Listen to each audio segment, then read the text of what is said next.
प्रिय दर्शकों, आज की कहानी बड़ी ही ज्ञानवर्धक है।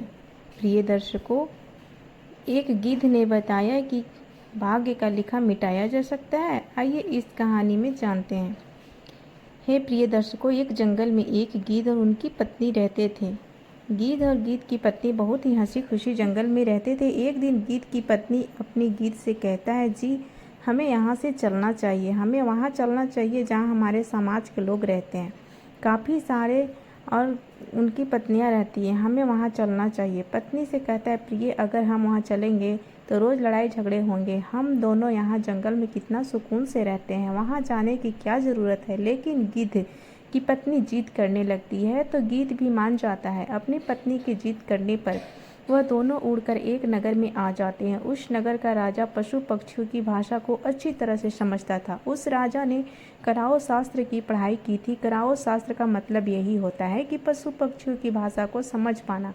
वह राजा सभी प्रकार के पशु पक्षियों की आवाज़ को समझ पाता था। हर जीव जंतु की आवाज़ को बखूबी समझता था कि वह क्या कह रहा है। दोनों गिद्ध और गिद्ध की पत्नी उसी नगर में आ जाते हैं। एक दिन की बात है, गिद्ध एक राजा के बगीचे में चला जाता है जहाँ पर राजा भी आया हुआ था। गिद्ध और उनकी पत्नी राजा के बगीचे में आकर बैठ जाते हैं। गिद्ध की पत्नी कहती है, हे पिया जी, क्या इस नगर में आना हमारे भाग्य में लिखा था? क्या हम भाग्य का लिखा मिटा सकते हैं? तभी उन दोनों की बातों को राजा सुन लेता है, क्योंकि उसने कराव शास्त्र की पढ़ाई की थी और वह सभी प्रकार के पशु पक्षियों की भाषा को जानता था। तो वह राजा गिद्ध कहने लगा कि हे गिद्ध, तुम क्या चर्चा कर रहे थे? क्या तुम इसके बारे में तुम मुझे बता सकते हो? तब गिद्ध कहता है कि हे राजन, मेरी पत्नी मुझसे पूछ रही है कि क्या कोई भाग्य का लिखा मिटा सकता है, इसी के बारे में चर्चा चल रही है। तो राजा कहता है कि हमें भी बताइए कि क्या सच में भाग्य का लिखा मिटाया जा सकता है या नहीं। गिद्ध कहता है कि हे राजन, यह सब मैं तुम्हें एक कहानी के माध्यम से बताऊंगा। इस कहानी को ध्यान से और गौर से सुनना। इस कहानी से तुम्हें पता चल जाएगा कि क्या भाग्य का लिखा हुआ मिटाया जा सकता है या नहीं।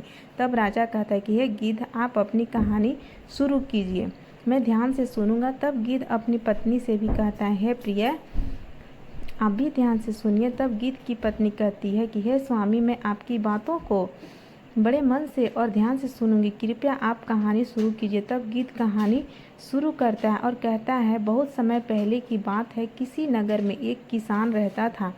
वह किसान बड़ा ही निर्धन था। उसका परिवार को 2 समय की रोटी भी बड़ी मुश्किल से नसीब हो पाती थी और इस तरह वह किसान का परिवार बड़ी गरीबी में अपना जीवन गुजारा कर रहा था। कुछ दिनों के बाद उस किसान के घर में एक बच्चे का जन्म हुआ। जब किसान के घर में बच्चे ने जन्म लिया तो बच्चे को पाकर किसान और किसान की पत्नी बहुत खुश हुए।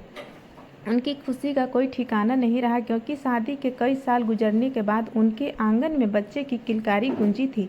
जब आसपास के लोगों को यह पता चला कि किसान के घर में बच्चे का जन्म हुआ है तो आस पड़ोस के लोग और नाते रिश्तेदार किसान की पत्नी को बधाई देने के लिए उसके घर आने लगे। उस जश्न का माहौल था। उसके घर में खूब खुशियां मनाई जा रही थी। तभी उस किसान के घर पर एक बड़े ही सिद्ध महात्मा भिक्षा मांगने के लिए आते हैं और द्वार पर खड़े होकर भिक्षा के लिए आवाज़ लगाने लगते हैं। किसान के घर में आज बड़ा ही खुशी का दिन था, इसलिए उसने जब साधु महाराज को द्वार पर खड़ा हुआ देखा तो किसान अपने घर से बाहर आया और बाहर आकर वह साधु महाराज से बोला कि गुरुदेव, आज आप बड़े ही शुभ अवसर पर मेरे घर पधारे हैं, कृपया आप घर के अंदर चलिए, कुछ जलपान ग्रहण कीजिए और मेरे पुत्र को आशीर्वाद दीजिए। बहुत दिनों के बाद मेरे घर में एक संतान ने जन्म लिया है।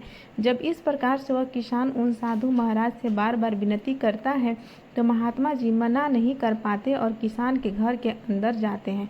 दोनों पति पत्नी बड़े ही श्रद्धा भाव से महात्मा जी को भोजन कराते हैं और भोजन उपरांत वह किसान साधु महाराज से कहता है कि हे प्रभु, यह मेरा पुत्र है, कृपया इसे ऐसा आशीर्वाद दीजिए जिससे कभी भी इसके जीवन में कोई दुख तकलीफ ना आए।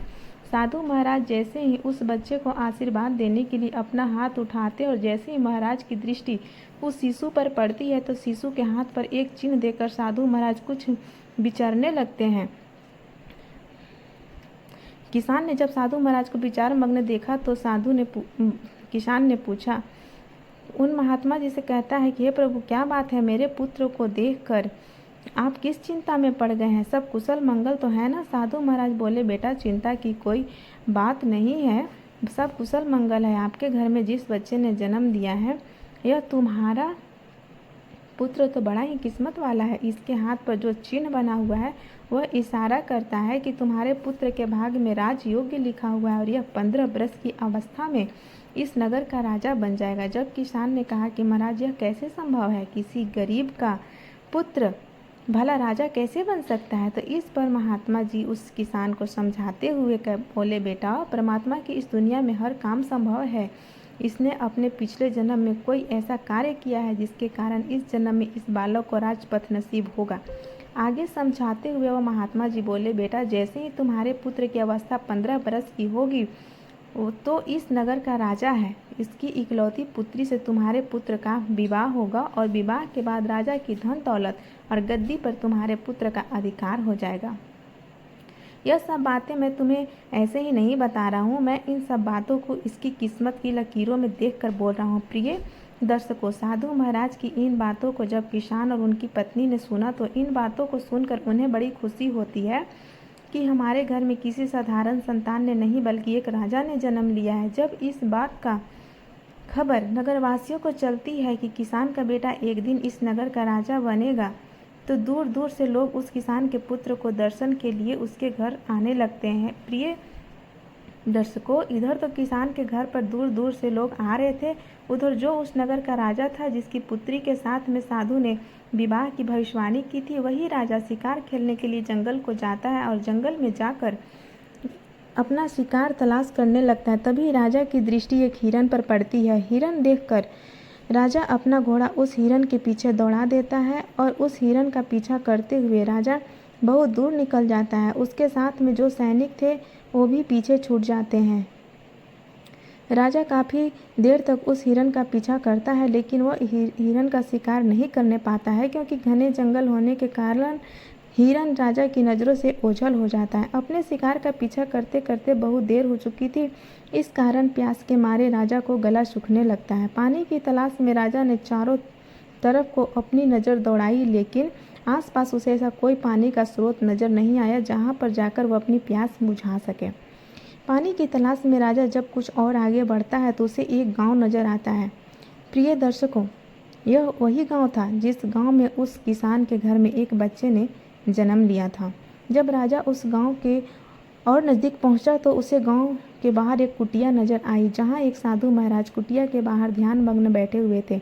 राजा महात्मा जी के पास में पहुंचा, महात्मा जी को प्रणाम किया और प्रणाम करके राजा बोला कि प्रभु, मुझे बहुत ज़ोर से प्यास लगी है, यदि कुछ जल मिल जाए तो आपकी बड़ी मेहरबानी होगी। साधु बोले, राजन आप थोड़ा इंतज़ार करिए, मैं अभी आपके लिए पानी लेकर आता हूँ। और इतना कहकर महात्मा जी कुटिया के अंदर चले गए। जब महात्मा जी कुटिया से बाहर आए तो उनके हाथ में एक जल से भरा हुआ लोटा था। साधु महाराज ने जल से भरा हुआ लोटा राजा को पकड़ाया। राजा ने पानी पीकर अपनी प्यास बुझाई। प्रिय दर्शकों, पानी पीकर राजा जैसे ही चलने को हुआ तो उसकी दृष्टि उन लोगों पर पड़ गई जो इकट्ठी होकर किसान के घर उसके पुत्र का दर्शन करने के लिए जा रहे थे। जब राजा ने बहुत से लोगों को जाते हुए देखा तो यह देखकर उसने उन महात्मा जी से पूछा कि प्रभु, यह इतने सारे लोग इकट्ठे होकर कहाँ जा रहे हैं? राजा के पूछने पर साधु बताया कि राजन, यह सब लोग इकट्ठा होकर उस किसान के पुत्र को देखने जा रहे हैं जहाँ कुछ समय पहले एक बच्चे ने जन्म लिया है। जब राजा ने किसान के महात्मा जी से उस बच्चे में ऐसी क्या खूबी है जो सभी लोग उस बच्चे को दर्शन के लिए आ रहे हैं, तो इस पर वह महात्मा जी बोले, राजन, उस बच्चे के हाथ पर एक ऐसा नीला निशान बना हुआ है जिसका होना इस बात का संकेत है कि वह इस राज्य का राजा बनेगा। राजा बोला, महात्मा जी, यह सब झूठी बातें हैं, ऐसा कभी नहीं हो सकता क्योंकि इस नगर का, इस राज्य का राजा तो मैं हूँ। भला मैं उस गरीब किसान के पुत्र को अपने राज्य का राजा कैसे बना सकता हूँ? साधु बोला, राजन, कोई इंसान न तो किसी को बना सकता है और ना ही गरीब कर सकता है। बनाने वाला और बिगाड़ने वाला तो कोई और नहीं, कोई और ही होता है। राजा के पुत्र की राजा के बनने की तो मैं आपकी जानकारी के लिए बता दूं कि आज से 15 वर्ष के बाद उस किसान के पुत्र का विवाह आपकी इकलौती बेटी के साथ में ही होगा और वह विवाह के बाद इस नगर का राजा बन जाएगा। राजा ने कहा, महात्मा जी, कौन सी बेटी, किसकी बेटी?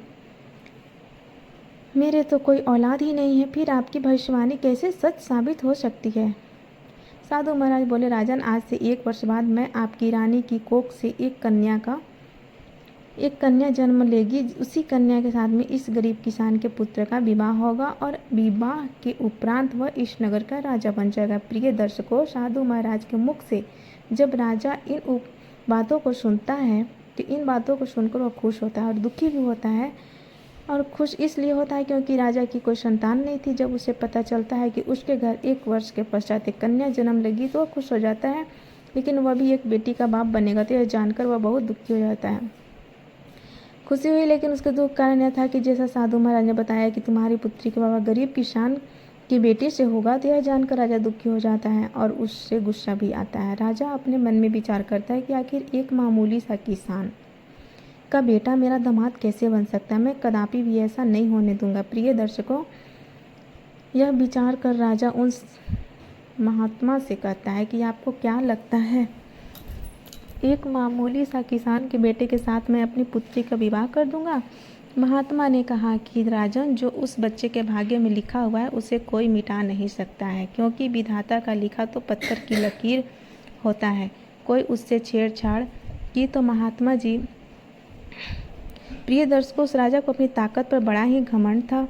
चाहे कुछ भी हो जाए, मैं अपनी बेटी का विवाह उस 2 कौड़ी के किसान के बेटे से हरगिज नहीं होने दूंगा। और रही बात विधाता के लिखे, तो मैं उसे मिटा दूंगा। मैं उस विधाता के लिखे को भी मिटा कर रख दूंगा। महात्मा जी ने कहा, राजन, मैं भी यही हूँ और आप भी यही। पहले वह समय आने दो, फिर देखते हैं कि क्या होता है, कौन किस पर भारी पड़ता है। राजा ने कहा, ठीक है महात्मा जी, समय आने दो,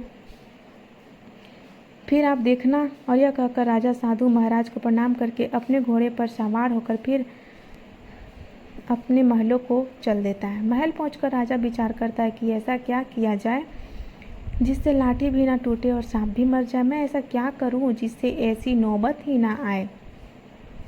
मुझे अपनी बेटी का विवाह उस गरीब किसान के बेटे से करना पड़े। पूरी रात राजा इसी उधेड़ वन में गुजार देता है। काफ़ी सोचने के बाद उसे एक युक्ति नजर आती है।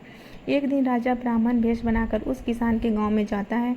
गांव पहुंचकर जब उसने गांव वालों से पूछा कि उस किसान के घर कौन सा है जिस घर में कुछ दिन पहले एक बच्चे ने जन्म लिया था, तो गांव वालों ने उस गरीब किसान के घर का पता बता दिया। पता पूछकर राजा उस किसान के घर पर पहुंचा और बाहर से ही आवाज़ लगाई कि क्या कोई घर में है, हमें कुछ दान करो, हम भूखे ब्राह्मण हैं। प्रिय दर्शकों, आवाज़ सुनकर किसान अपने घर से बाहर आता है और किसान ब्राह्मण को प्रणाम करता है और कहता है कि हमें कुछ दान दे दो, हम बहुत दूर से चल कर आए हैं। और फिर ब्राह्मण किसान से कहता है कि मैं भाग्य भी देखता हूँ, मुझे ऐसा लग रहा है कि तुम्हारे घर में कोई पुत्र भी है और तेरे पुत्र के हाथ में, दाएं हाथ में नीले रंग का निशान है। किसान कहने लगा, हाँ बाबा। ब्राह्मण कहने लगा, हम सब कुछ जानते हैं, आप उस पुत्र को हमें दिखा दो।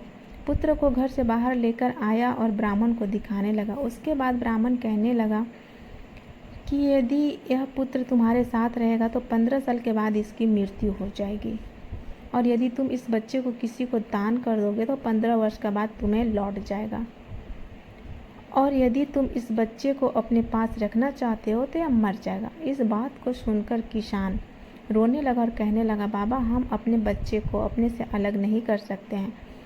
ब्राह्मण कहने लगा, यदि तुम किसी और को नहीं देना चाहते हो तो मुझे दे दो, 15 वर्ष के बाद यह मैं तुम्हें लौटा दूंगा। राजा समझाते हुए बोला, भाई देखो, मैं आपका 15 वर्ष बच्चा आपसे हमेशा के लिए थोड़ी ही मांग रहा हूँ, मैं तो तब तक के लिए मांग रहा हूँ जब तक यह 15 वर्ष का ना हो जाए। जब उसको 15 वर्ष पूरा हो जाएगा, जब उसकी विवाह योग्य उम्र हो जाए, तो मैं तुमको तुम्हारा बच्चा वापस लौटा दूंगा, फिर आप अपने पुत्र के साथ में सुखपूर्वक रहना। प्रिय दर्शकों, सीधा साधा किसान जब भेष बदले हुए राजा की इन बातों को सुनता है तो उसे राजा की बातों में सच्चाई नजर आती है और वह किसान बच्चा देने के लिए हाँ कर देता है। उस बेचारे को नहीं पता था कि यह ब्राह्मण के भेष में नगर का राजा है और उसकी इन बातों के पीछे कुछ और ही मंशा छुपी हुई है। किसान अपनी पत्नी के पास जाता है और अपनी पत्नी से कहता है कि हे प्रिय, हमारे दरवाजे पर एक बड़े ही दयालु ब्राह्मण आए हुए हैं और वह हमारे बच्चे अगर हमारे पास रहेगा तो उसकी मृत्यु हो जाएगी, इसलिए वह हमारे बच्चे को लालन पालन करना चाहते हैं। अपनी पति की इन बातों को सुनकर पहले तो उस किसान की पत्नी मना कर देती है, लेकिन किसान जब अपनी पत्नी को बताता है कि वह हमारा बच्चा हमेशा के लिए नहीं बल्कि कुछ सालों के लिए अपने घर पर रखना चाहते हैं, तो यह सुनकर किसान अपनी कलेजे के टुकड़े को ब्राह्मण को देने के लिए तैयार हो जाती है। दोनों पति पत्नी अपने कलेजे के टुकड़े को उस ब्राह्मण को दे देते हैं। हे ब्राह्मण देव, हम अपना बच्चा तो आपको दे देंगे, लेकिन हमारी एक शर्त है। जब ब्राह्मण बने राजा ने पूछा क्या शर्त है, तो किसान की पत्नी बोली कि जब मेरा बेटा 15 वर्ष का हो जाए तो तुम्हें हमारा बच्चा वापस करना होगा। यदि आपको हमारी यह शर्तें मंजूर हो तो हम तुम्हें अपना बच्चा दे सकते हैं। राजा ने कहा मुझे तुम्हारी सभी शर्तें मंजूर हैं, अब मुझे अपना बच्चा दे दीजिए। जब आपका बच्चा 15 वर्ष का हो जाएगा और उसकी विवाह योग्य उम्र हो जाएगी तो मैं तुम्हारा बेटा वापस कर दूंगा। इस बच्चे को अच्छे से ख्याल रखूंगा। प्रिय दर्शकों, इस प्रकार वह किसान दंपति अपने बच्चे के हित के खातिर अपने नवजात शिशु को ब्राह्मण बने हुए राजा को हवाले कर देते हैं और राजा के खुशी खुशी उस बच्चे को लेकर आगे चल देता है। राजा आज बहुत प्रसन्न था क्योंकि आज वो अपनी योजना में सफल हो रहा था। राजा बच्चे को लेकर एक नदी के किनारे पहुंचा।